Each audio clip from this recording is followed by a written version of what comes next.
फजर का वक्त खत्म होने में थोड़ी ही देर बाकी थी। माँ कई बार मुझे जगाने आ चुकी थी।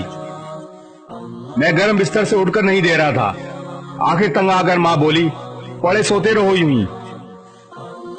माँ तिल मिलाकर मुड़ी, पांव करीब रखे सोफे से टकराया और गिर पड़ी। उफ अल्लाह की आवाज पे मैं हड़बड़ाकर उठा और कंबल फेंक कर इसकी तरफ भागा।